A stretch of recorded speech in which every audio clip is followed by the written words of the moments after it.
Blog Talk Radio. Hello, everyone. This is Lori Smith on Blog Talk Radio.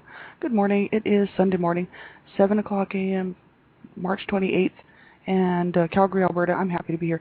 This is Child Abuse Prevention and Human Rights Abuse Prevention is up to us, and we're on for half an hour this morning, and we're continuing on with the Survivor to Thriver workbook found on the Adult Survivors of Child Abuse website. That is at www.ascasupport.org.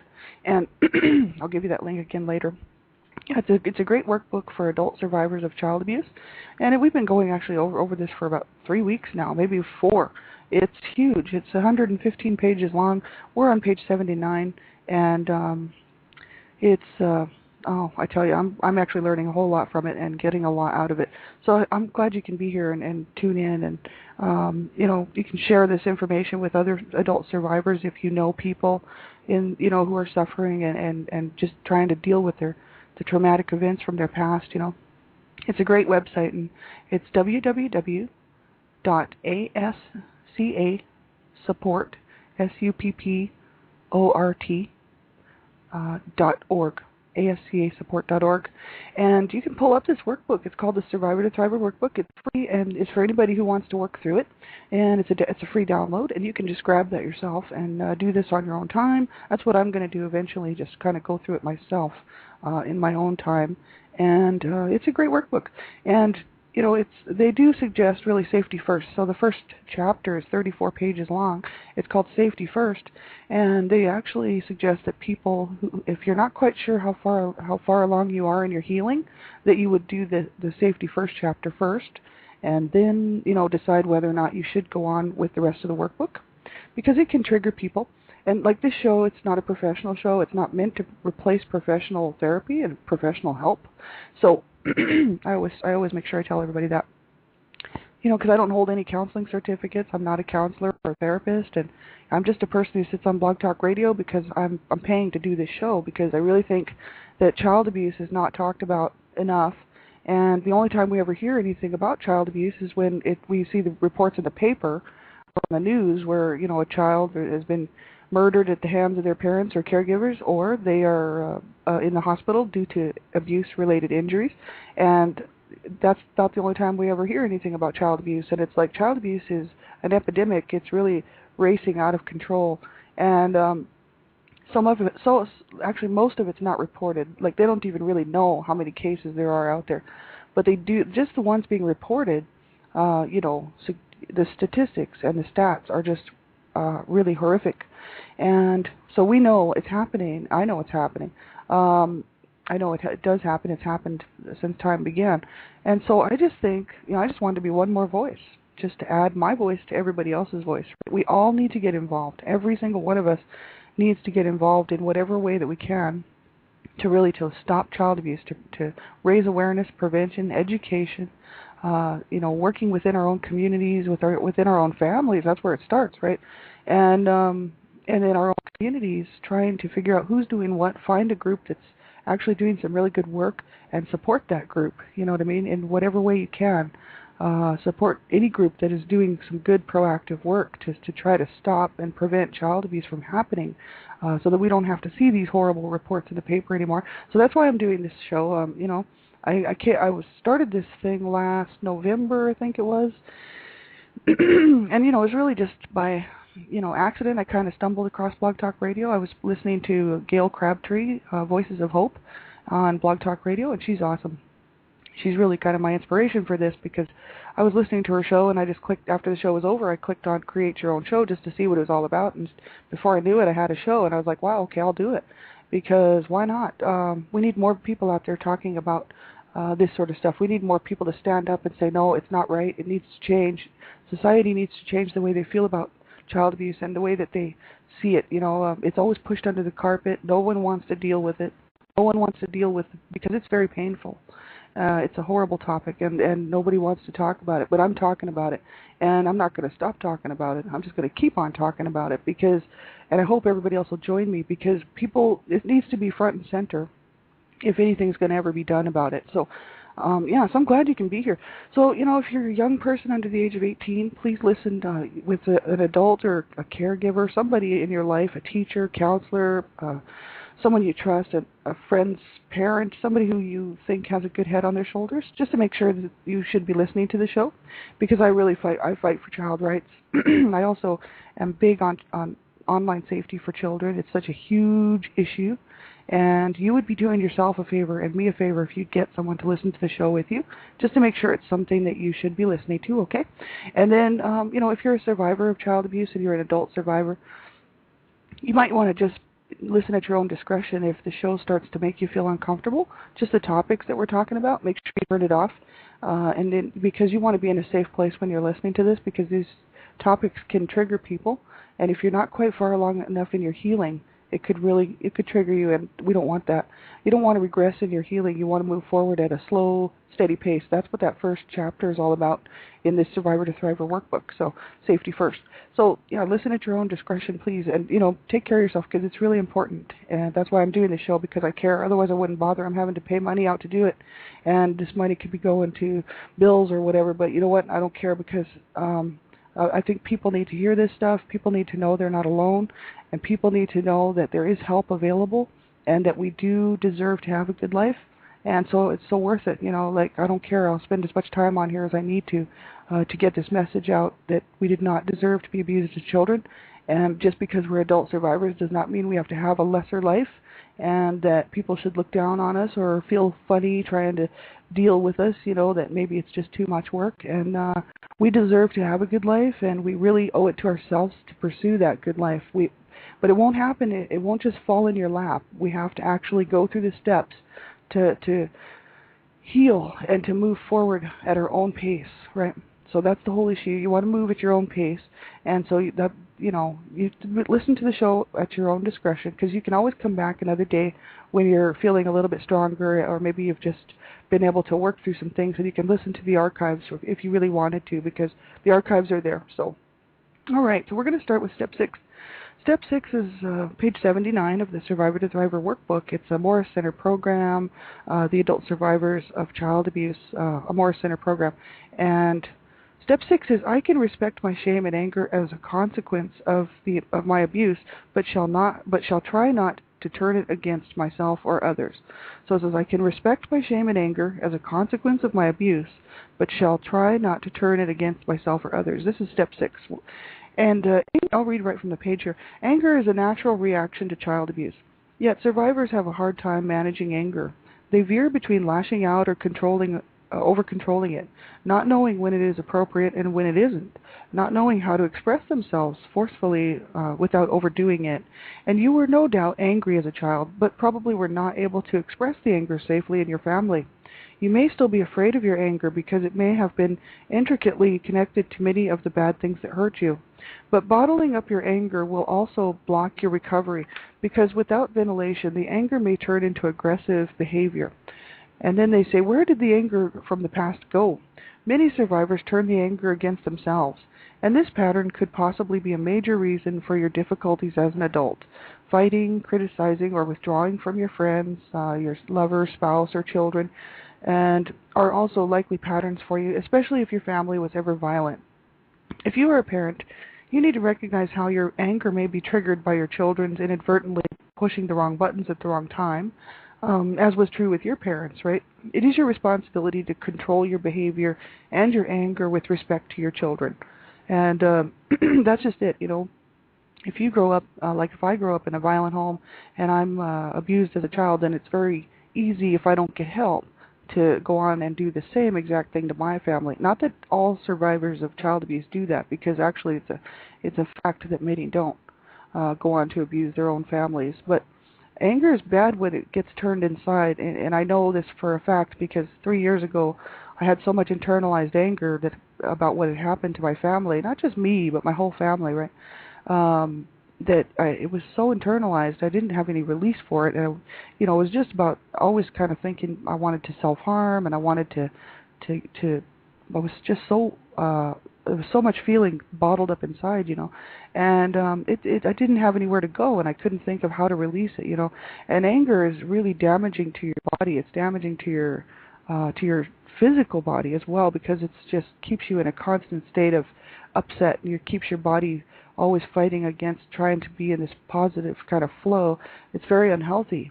But a little bit of, you have to be able to express it properly. So, I mean, if we could learn how to express our anger properly, we could release it when it should be released and how much of it should be released, you know what I mean, in a proper way and that in a healthy way.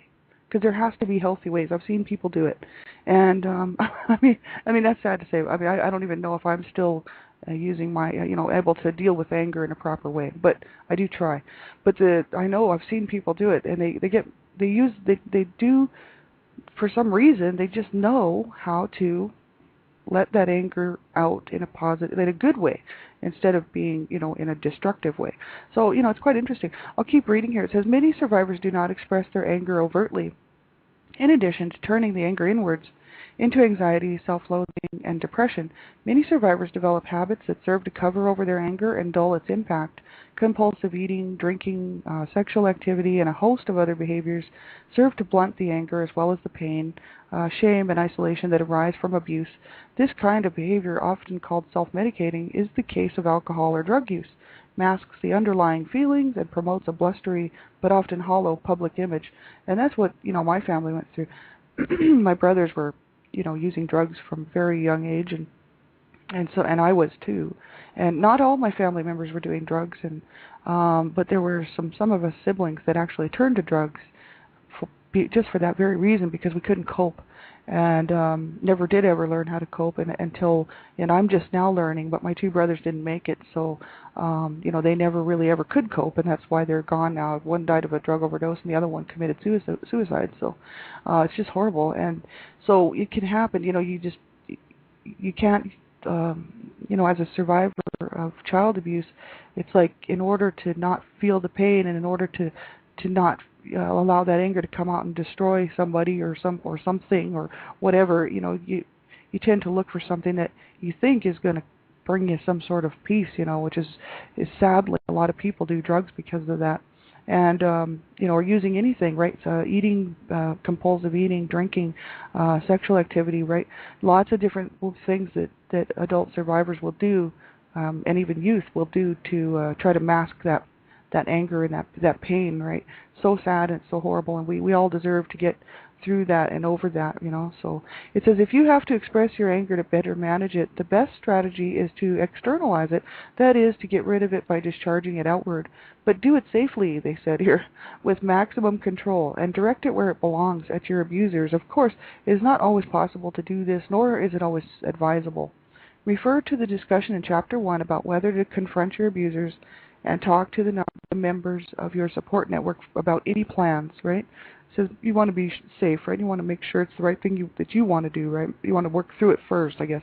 These people can help you with ways to access this pent-up anger and turn it away from yourself and towards the proper target in a safe manner. Practicing how to express your anger and learning how to turn it on and off, or turn it on and turn it off, will not only be therapeutic, but it will also give you the skills to use your anger in appropriate ways in the real world. And that's what I had to work on big time, because my anger would show up sort of the way that I was brought up with my mom's violence, especially my mom's violence. It really had an effect on me, and but I learned really well how to imitate her and how to mimic her, and I had the same feeling. She basically turned me into her, is what she did. Over the years, right? She molded and sculpted me, and I was kind of acting out the way that she would act out in anger, and I carried that into my adult life. And I always thought I was a good person, but when I got mad, things would get violent, and I didn't want to hurt anybody, but I generally would trash things. I could trash a room, or it was kind of dangerous, right, to be around me sometimes, And so this is the thing. I just learned it from somebody who was very good at it, and I had to work on myself with that and realize that just was not appropriate behavior. And so, I'm much better than I was, but it's taken me, almost 14 years to work through that. So I should have got some professional help, and I think that's the important thing, right? We all need to reach out and get help where we can, whether it's group support or, a therapist or counselor or somebody who really wants the best for us, who's going to work with us and really wants to see us, move on and get a good handle on things and get a good life, so important. And then, so they actually have recommendations here. They have self-help recommendations and also their professional help recommendations for this chapter, for the anger and stuff. It says, for self-help, it says, if you have not already done so, make a list of techniques you can use to help you identify and manage your anger. For example, become aware of the body signals that tell you that you are starting to feel angry. Try to figure out what is making you feel this way. Is it something in the present, or is it a replay of an old tape from your childhood? If you find yourself getting angry, take a time out and give yourself a chance to calm down. Call a friend or a hotline for help in figuring out what is triggering your anger. That's a good idea, right? Take a look at what's actually causing that. Is it something in the present? Is it something in the past? If we find that we're getting angry, just take a time out, take a breather, calm down, and then look at what it was that caused us to feel that way, and then maybe call a friend, or a support group to actually kind of ask them to help you work through what it was that was causing the anger, right? So that's really a good idea. And then they say here at number 2, there are many ways that you can safely express your anger on your own without hurting yourself or anyone else. Now, this is all important, right? One of the best ways is to engage in active sports where you can bash a ball, tennis, racquetball, baseball. Virtually any kind of physical activity such as aerobics or dancing will reduce your feelings of anger. You can write about the anger in your journal, exercise, go for a walk, scrub the floors, whatever will dissipate the anger in a safe manner. Other more direct expressions of anger are hitting pillows, screaming in your house or car, though not while driving, and learning martial arts or self-defense skills. I actually took some martial arts. I did a little bit of that, but I couldn't do it because of my ankle and my hip. It just really messed. I just wasn't able to physically do it, but I wanted to so bad to really get into martial arts. I thought that'd be a good way to learn how to control my anger. Other more intellectual avenues include getting involved in public speaking and political marches and activities, and that's what I'm doing now. I'm using my voice because my body just physically won't do it. So my voice is like, hey, hello, I'm out here, I'm speaking, and it does help with my anger. I'm not because I'm doing what I'm doing, child advocacy, child rights, human rights. I feel a lot of the anger that I had it just doesn't even come back. I can't even get the same feelings back because, I'm doing something proactive and positive. So whatever it is in your life that you want to do, that you think will help, like these suggestions here, write about the anger in your journal, exercise, go for a walk, scrub the floors, take a martial arts course, self-defense skills, hit a pillow, scream in the house or the car, but not while driving, or just get involved in public speaking about whatever it is that you feel is on your heart, political marches and activities and stuff. This can really help. And then it says, write drafts of letters to your abusers expressing your anger with them. You can get a lot of the anger sorted out by writing long letters that detail every imaginable angle of your anger. Excuse me. Whether you send the letters or not is up to you. Sending these types of letters is considered a confrontation, so you will want to give this issue serious consideration.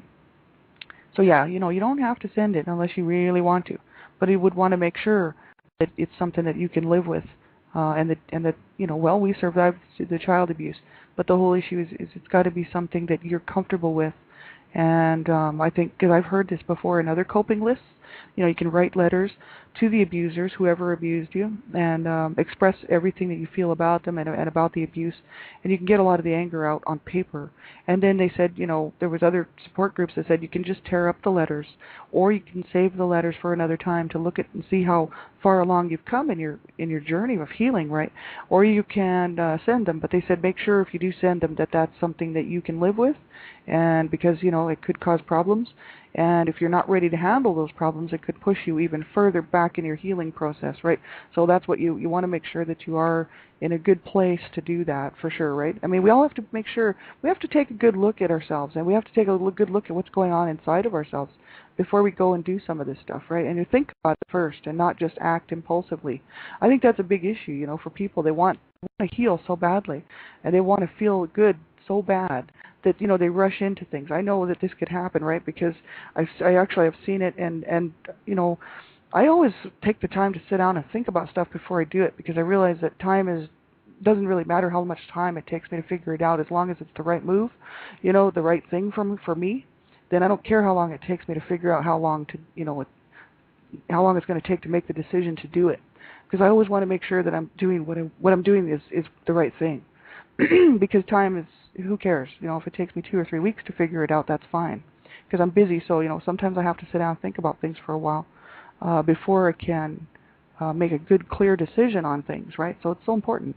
Now, Blog Talk Radio, that just kind of popped up, but I was more than willing to do it because I study child rights and human rights. That I'm in between courses right now, but that's just because I can't afford to go. But I thought, hey, what a way to share some information about child rights, human rights, and also some survivor stuff, So, that was no problem. But I wrote my story. It's called A Life of Death, Redemption. And originally it was a blog called Not So Fond Memories Growing Up in an Abusive Home. And the blog, when I went public with that blog, I had to make sure it was something that I was willing to live with for the rest of my life, because I thought, hey, can I handle the flack from this? Can I handle, is this going to be something that's going to be more damaging to me, or is this something that I have to do in order for me to move on? And so you do want to make sure that you are okay with what your decision is, because it will affect your life, right? So when I did my blog, I thought, you know what? This is exactly what I need to do. But it took me a couple, 2 or 3 weeks to figure out whether I should actually do that blog and whether I should go public with it. And, and then I thought about it. I did do some serious heavy-duty thinking. And I thought, yeah, absolutely, because I believe silence is the problem. And silence is why there's so much child abuse right now and so much domestic violence, because nobody wants to talk about it. It gets pushed under the carpet. Abusers want to be free to do what they do. And, it's so sad but true. Abusers don't want to have to stop abusing, right? Because that means they're going to have to face up to their behavior. They certainly don't want to change their behavior. That's why they're doing what they do.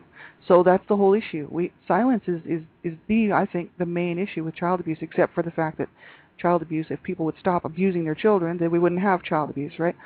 But next to it is silence, covering it up. Oh, let's just cover that up. Let's just not talk about that. Push it under the carpet. That means it doesn't exist. We don't talk about it, it doesn't happen. So, that's the thing. I thought, no, I'm putting my story out there, and my brothers went to their graves. At the time they went to their graves, they probably would have thought there'd be no way that anybody would ever get their truth story out, you know what I mean? And so that's why I did it. I thought, you know what, no way, my brothers did not go to their graves in silence, because I'm their voice, you know what I mean? And I'm happy to be their voice, because I think people deserve to know what happened to them to cause them to do what they did. And they were adults. They could have made better decisions. But if you would have seen the treatment in the house, you would know why they couldn't make better decisions. You know what I mean? They were the worst treated group out of the family. They were the middle brothers, and they got the worst treatment. They saw the worst stuff. And even when me and my sister came along, it was really bad. But it was worse with those guys. So I can imagine. That's the whole issue, right? No, I blame my parents. I put the blame where it should go. And a lot of people blame my brothers, and they say, oh, well, they had a choice. They could have done this. They could have done that. And I'm like, yeah, well, you weren't in the house and didn't see the abuse. So I thought, hey, I'm writing my story. I don't care. And, and I'm so glad that I did for my brothers. I'm actually dedicating that story to my brothers, and because it's so important, like for people to know in the future that people, when they do bad things, not everyone's abused, right? But that to take a look and see, okay, what would cause somebody to have a life like that? You know what I mean? Like, what would cause somebody to be on the streets and doing drugs and getting into trouble with the law and just never really, having a normal, decent life? And these guys were good guys. They just grew up in a really bad home. And so if they would have got the proper help, their lives would have been spared. They would have been saved. And it's unbelievable what my parents did to them and what my parents did to me, and unreal. And I thought, you know what, I'm going out to the public with it. But I had to make that. It was a huge decision, as I thought, well, it will affect the rest of my life, possibly push the remaining family members away. But some of my family members are not in my life anyway, so I didn't care about that. And the ones that are, if they can't accept the truth, then too bad, because I'm moving on with the truth. So there you go. So it was a huge issue. I had to make sure it was something I wanted to do. So if you write a letter to your abusers, you want to make sure that you can live with the backlash that could happen from it. And it has to be something you're willing to deal with and take on, because, it definitely can cause problems. But silence is the issue. I thought, well, hey, I have nothing better to do but sit here and tell the truth. And I don't care if it hurts my family or not. I don't care who it hurts, because, there was people, family, friends of the family that surrounded my parents, because they felt sorry for my parents. And in the meantime, they didn't care what was happening to us. You know what I mean? And they didn't even bother to even check in on it. And I even told some people what was going on in the home. And they just kind of thought, oh, well, But they were siding with my parents, right? And so hey, if they can live with that, that's all right. You know what I mean? But the thing is, I don't care. Truth hurts, but it needs to be told. And so, I'm so glad that I did that. And you can pick my book up at Lulu right now. It'll be available at Amazon and also at Barnes and Noble in about a week or so, or maybe a couple weeks. But right now it's at lulu.com, and if you can grab it from my Blog Talk Radio site if you'd like, or you can get it off of Facebook. I've got it kind of posted in a number of places, and all the proceeds, every single dime, is going to Dreamcatchers for Abused Children to help stop and prevent child abuse. I don't want money for that book. That book, means way too much for me just to pay my rent and stuff. That book needs to go to help stop child abuse. So, if you really want to see my story and stuff, make sure you pick up a copy and know that every single dollar is going to stop and help prevent child abuse, because that's so important, right? So they said here, the professional help part, use your therapy sessions to explore using some techniques for expressing anger at your parents or abusers. Besides the empty chair, psychodrama, and other Gestalt therapy techniques that use role-playing and reenactment of family situations are especially powerful for survivors who want to practice expressing their anger toward their parents or abusers. And then they said here, the major work of therapy during this stage is to develop a flexible control over your anger. Anger in itself isn't bad, but the expression of it can be harmful to you and to others around you. And so you need to learn to differentiate situations and responses to those situations. Identify situations where you lose control of your anger, as well as situations where you need to use your control more constructively to stand up for yourself. Work out new routines to handle your anger, and then practice these routines in your therapy sessions before trying them out in your everyday life. So that's such a good idea, right? To learn, to practice, and how to handle anger and how to use it properly. I think that's so important. How to say no if we don't like something without being lashing out at somebody. How to protect ourselves and stand up for ourselves without having to become overly aggressive. You know what I mean? That was my whole thing when I grew up. I was just anytime that people would try to come close to me, I just pushed them away because I was just really trying to protect myself, you know what I mean? And so, and in a rude way. So people kind of thought I was kind of rude and not a very nice kid, and I was, even through my teenage years and stuff, people kind of thought of me as sort of almost a little bit crazy, violent person. And some people liked me and hung around with me, but others were just stay clear from me because they were like, no, no, we don't know what's going on over there. She's not too stable, or too steady. And I knew I was using drugs and stuff. So, I had to learn as a young adult, when I was in my 20s and 30s, how to manage all that, and it was some work. That's why I say just keep reaching out. Get some help. Don't just suffer in silence. That's my big thing. That's why I'm doing this show, is to say, I was just stupidly did not reach out and get help until, I really just started about 6 months ago reaching out. And I should have gone years when our family should have had family counseling, and as long as it took to get everything straightened out. And then again, I could have gone as a young adult to go to my own counseling, and I didn't, because I just didn't trust anybody. So, that's the thing. And so I suffered in silence for many, many years. And so that's what I would hope that you won't do, is suffer in silence, because it's a horrible, horrible thing to do. It's a horrible way to have to live your life. Reach out to someone around you. Reach out to a support group, a child abuse support group, people who know what you're going through and can kind of help you with resources and where to find information. Get a good counselor or a good therapist if you have a plan, or if you can afford it. That's what I would do if I had some money. I'd get a good therapist, I think, or a good counselor, somebody to talk to about a few things that went on that I need to work through. So, it's just so important that we reach out and get some help and not suffer in silence. And I'm the Canada Regional Director for Dreamcatchers for Abused Children, and you can check their website out, www.dreamcatchersforabusedchildren.com or .org, and they have some great information there. They're also on MySpace, they're on LinkedIn, they're on Twitter, they're everywhere. And the information that you can get there is great. Awesome, awesome website. And they have some really awesome videos. They have a YouTube channel. It's Abused Children, and it's a YouTube channel with some great videos. And just give their website a check. You'll see that there is all kinds of links if you need information in your own state regarding child abuse, and there's all kinds of links and resources there. So it's a great website, and I just advise everybody to check it out.